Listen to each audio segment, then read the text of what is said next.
Hello नमस्कार मंडळी, कसे आहात? तर स्वागत आहे तुमचं एका नवीन फ्रेश व्हिडिओमध्ये. आणि आज आहे एपिसोड नंबर 4 आणि आज मी तुमच्यासोबत कोणतीच रेसिपी नाही तर एक मिनी ब्लॉग शेअर करते आहे, जो की अर्थात इन्फॉर्मेटिव्ह असणारच आहे.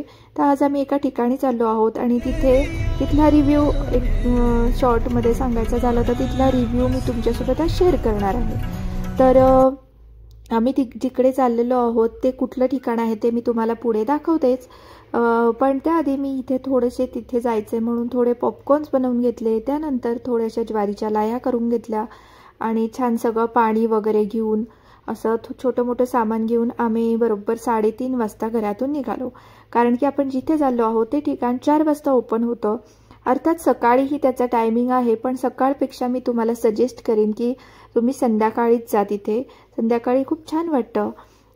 तर प्रचंड ऊन आहे, त्यामुळे ऊन खूप असल्यामुळे मे बी आणि दुपारची वेळ असल्यामुळे आम्हाला अजिबात ट्रॅफिक लागलेलं नाही आणि आम्ही बरोबर 1 तासात तिथे पोहोचलो आहोत. तर आपण आलेलो आहोत पु ल देशपांडे उद्यानात, सिंहगड रोडवर जे आहे पुण्यामध्ये तिथे. तर याला जॅपनीज गार्डन असंही म्हणतात. तर हे आहे सिंहगड रोडवरती आणि इथे पार्किंगसाठी भरपूर अशी जागा आहे. ह्या इथेही आहे आणि याच्या मागच्या साईडलाही भरपूर पार्किंगची सोय आहे आणि त्यासोबतच बाजूला चिल्ड्रन्स प्ले एरिया पण आहे. तर सरळ आम्ही गेलो तिकीट काढण्यासाठी. तर इथे आल्यानंतर आम्हाला कळलं की इथे आतमध्ये कोणतेही खाद्यपदार्थ अलाउड नाहीत. त्यामुळे आम्ही जे खाण्याचं आणलं होतं ते पुन्हा कारमध्ये ठेवलं आणि मग आम्ही फोटो वगैरे व्हिडिओ वगैरे काढण्याची त्यांच्याकडनं परमिशन घेतली आणि त्यासाठी ते हो बोलले. त्यामुळे आता मी तुमच्यासोबत हे सगळ्या गोष्टी शेअर करू शकते. तर इथे मी तुम्हाला टायमिंग वगैरे दाखवलंच की ह्या उद्यानाची टायमिंग वगैरे कसं आहे आणि तिकीटही अगदी कमी आहे. 5 रुपये आय थिंक सो तिकीट आहे याला एंट्री फीज. आणि आम्ही आतमध्ये आल्यानंतर अगदी छान असं वेलकम छान केलेलं होतं त्यांनी. त्यानंतर बाजूला सिटिंग एरियाही होता. असे सिटिंग एरिया त्यांनी बनवलेले आहेत मध्ये की तुम्ही दमले तर तुम्ही तिथे बसू शकता और तुम्हाला रीडिंग करायला आवडत असेल तर तुम्ही तिथे बसून रीडिंगही करू शकता. तिथे न्यूजपेपर वगैरे पण होते. तर अगदी मस्त प्रसन्न असं ठिकाण आहे. तुम्ही नक्कीच एकदा इथे व्हिजिट करू शकतात. छान इथे कारंजा वगैरे हे सगळ्या गोष्टी आहेत आणि भरपूर दुपारी ऊन असतं. त्यानंतर संध्याकाळ झाल्यानंतर अगदी छान थंडगार असं वाटतं. खूप छान मस्त फील येतं इथे आल्यानंतर आणि मन अगदी फ्रेश होऊन जातं. तर आम्ही इथे वीकेंडला आलेलो त्यामुळे इथे थोडीशी गर्दी होती. पण तुम्ही जर का वीकडेजमध्ये आले तर तुम्ही अगदी मस्त छान शांततेत तुमचे फोटोज किंवा तुम्हाला व्हिडिओज काढायचे असतील तर तेही काढू शकतात, जसे मी तुम्हाला आत्ता दाखवलं. तर हे उद्यान बऱ्यापैकी मोठं आहे. तुम्ही भरपूर टाईम इथे स्पेंड करू शकतात. तर इथे असं वरती जाण्यासाठी सुद्धा आहे केलेलं आणि ते स्टेअर्स पण त्यांनी खूप छान बनवलेले आहेत की तिथे पण तुम्ही व्हिडिओज वगैरे काढू शकतात. आणि असे छोटे छोटे छान झरे बनवलेले आहेत त्यांनी आणि भरपूर अशा छोट्या छोट्या गोष्टी खूप मस्त बनवलेल्या आहेत. छान छान फुलांची झाडं आहेत आणि छान थोडेसे फिशही आहेत त्यात तिथे छोटे छोटे जे तळे केलेले आहेत त्याच्यामध्ये. खूप छान आम्हाला वाटलं तिथे जाऊन. तुम्ही पुण्यात राहत असाल तर नक्कीच तिथे एकदा व्हिजिट करा. तर त्यानंतर इथे जवळच कलाग्राम म्हणून एक एक्झिबिशन लागलेलं होतं, जे सगळ्या गोष्टी जे होत्या त्या अगदी मस्त होत्या. हँडमेड सगळ्या गोष्टी होत्या इथे.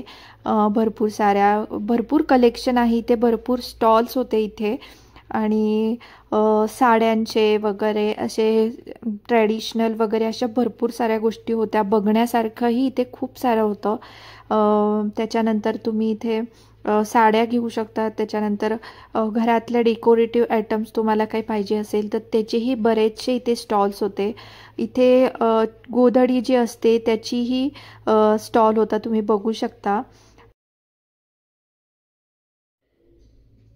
अगदी कलाकुसरीच्या अशा इथे गोष्टी होत्या.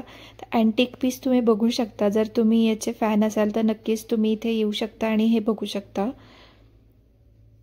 त्यानंतर भरपूर सारे स्टॉल्स होते, पण आम्हाला वेळ कमी असल्यामुळे त्यानंतर आम्हाला एका ठिकाणी जायचं होतं.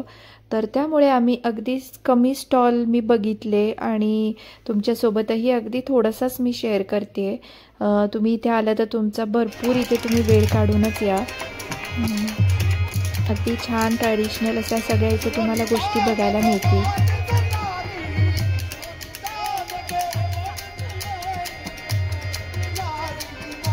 असं छान छान यांचे बऱ्याच वेळपासनं असे हे छान छान गाणी म्हणत होते त्यांच्या राजस्थानला जे म्हणतात ते. त्याच्यानंतर इथे वेगवेगळ्या प्रकारच्या कॉटनच्या साड्याही खूप सुंदर आहेत, भरपूर स्टॉल्स आहेत.